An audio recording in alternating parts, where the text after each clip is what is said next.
K는 2019년부터 서울 수도권에서 1,000채가 넘는 주택을 사들였고 전세 계약을 하였으며 계약 기간이 종료한 임차인들에게 보증금을 반환하지 못하고 있던 중 사망했습니다. 사망한 자를 상대로는 보증금 반환을 청구할 수 없으므로 상속인을 상대로 보증금을 청구해야 하고, 보증금 반환 청구 소송 및 강제집행 역시 상속인을 상대로 신청해야 합니다.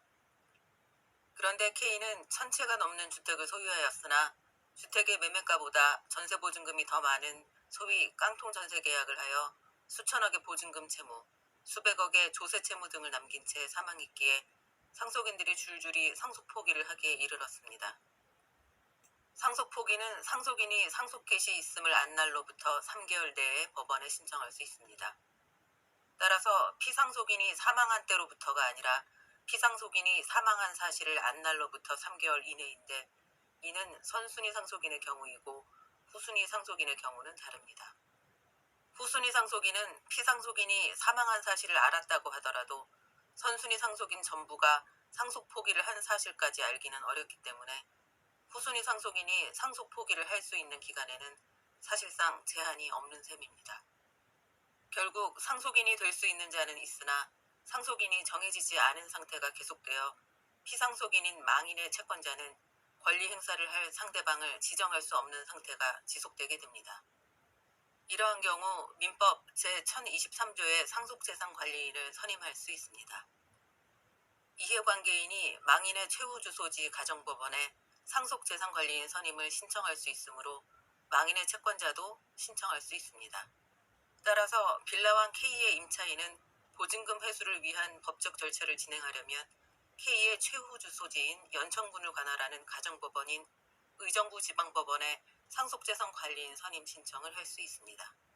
한편 주택도시보증공사의 신청에 의해 빌라왕 K의 상속재산관리인으로 선임된 변호사가 있지만, 주택도시보증공사가 주택도시보증공사의 보증금 보증 또는 보증금 보험에 가입된 주택으로 관리 대상을 제한하였고, 관리 범위 역시 보증금 보증 또는 보증금 보험을 이행하기 위한 행위로 제한하여 신청하였기 때문에 그 외 주택에 전세 계약한 임차인들은 이 상속재산관리인을 상대로 아무런 법률 행위도 할 수 없습니다.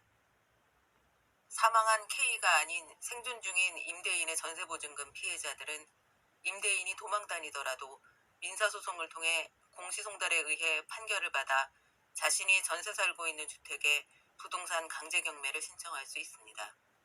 경매를 신청한 후 적절한 매각기일에 임차인 스스로 입찰하여 낙찰받아 소유권을 취득하고 임대인의 채무로 인해 지저분해진 등기부를 깨끗하게 만들어 매매나 전세 계약을 하여 묶여있던 보증금을 회수할 수 있습니다.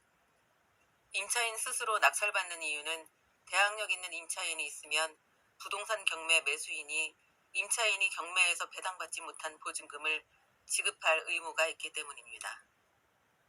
빌라왕 K의 피해자인 S와 상담하던 중 S는 K의 채권자이므로 청구 적격이 있으니 상속재산관리인 선임 신청할 것을 제안하였고, 의뢰를 받아 빌라왕 K의 상속재산관리인으로 선임되었습니다. 피해자 S는 K가 사망하기 전에 지급명령 결정을 받아두었기에 상속재산관리인 선임 신청을 하고 결정을 기다리는 동안 전세사기 피해 지원 및 주거안정에 관한 특별법상 피해자 결정 신청을 하였고, 상속재산관리인 선임 결정이 내려지자 피해자 결정문과 상속재산관리인 선임 심판문을 가지고 부동산 강제경매를 신청할 수 있게 되었습니다. 전세사기 빌라왕의 사망과 같은 특이 사례가 아닌 일반적인 경우에는 재산이 있으면 상속 포기하지 않고 선순위 상속인들이 공동으로 상속하므로 채무자가 사망한 경우 채권자는 상속인들을 상대로 소를 제기하고, 상속재산에 아직 상속등기가 되지 않은 경우라면 상속대위 등기를 하여 당사자를 일치시킨 후 강제경매를 신청합니다.